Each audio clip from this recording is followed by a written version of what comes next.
চিনি ঠিক আছে? হুম।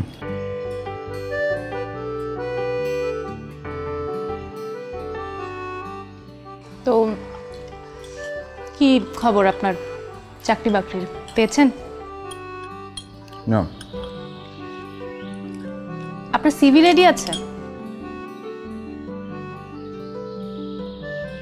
কেন?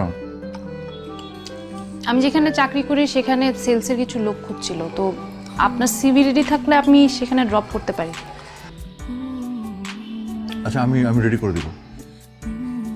স্যালারি মোটামুটি ভালোই। ওকে।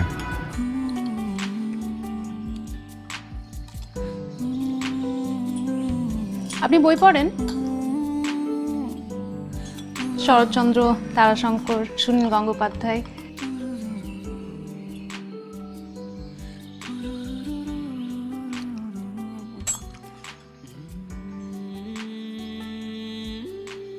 শুনুন,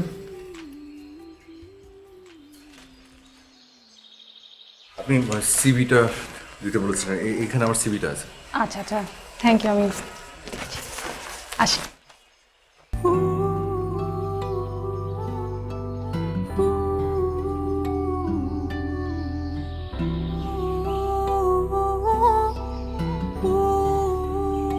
স্মরণের ছয় তোমার উপমায় বদলে দিলে যে স্যান্ডেলিনা সো, রূপচর্চায় আভিজাত্য।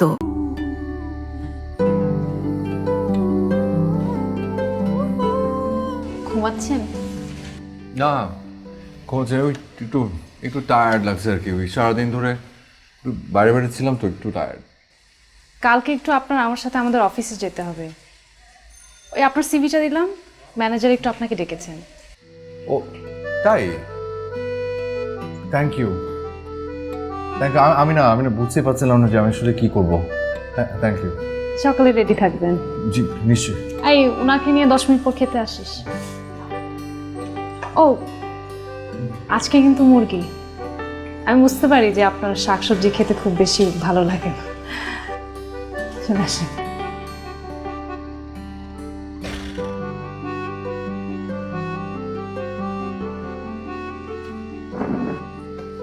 শোভাল, জি ভাই। আমার কিন্তু এখন বেগুন ভাজা খুব ফেভারিট। তাই নাকি? খুব, মানে তোমার আপুর হাতেরটা। তোমার আপুকে একদিন বলো না যে আরেকদিন একটু বেগুন ভাজা করতে। আজকে হলে কেমন হয়? চলো না, দেখি। আচ্ছা, আমি ট্রাই করে দেখছি। দেখি, চলো।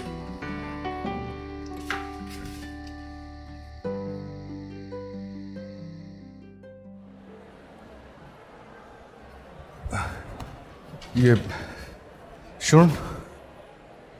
কথা হয়েছে? কি বললো? হয়ে গেছে মনে হয়। চাকরিটা হয়ে গেছে? তাই তো বললো। আপনি নাকি খুব রিকোয়েস্ট করেছেন। বলেছিলাম আর কি। বললো সেটাই, যে মানে আপনার জন্য থ্যাংক ইউ। একটা কথা জিজ্ঞেস করি, আপনি কিন্তু আমাকে ঠিকমতো চেনেন না, জানেন না, তারপরও আপনি আমার জন্য এতটা কেন করলেন? কেন করলাম? কথাটা শুনতে না অনেকটা নাটকের ডায়লগের মতো মনে হতে পারে, কিন্তু সত্যিটা হলো আমার কারো বিপদে সাহায্য করতে খুব ভালো লাগে। বলতে পারেন এটা একটা নেশার মতো হয়ে গেছে। কারো বিপদে সাহায্য করা বা করার চেষ্টা করাটা না, এটা একটা অসুখের মতো হয়ে গেছে, নেশার মতো কাজ করে। যাক, আপনার চাকরিটা হয়েছে, কংগ্রাচুলেশনস। Thank you. মন দিয়ে কাজ করবেন, কোম্পানিটা কিন্তু ভালো। আপনি যদি ভালোভাবে কাজ করেন অনেক সুযোগ সুবিধা পাবেন। জি। তাহলে চলেন আমি আপনাকে সুপারভাইজারের কাছে নিয়ে যাই।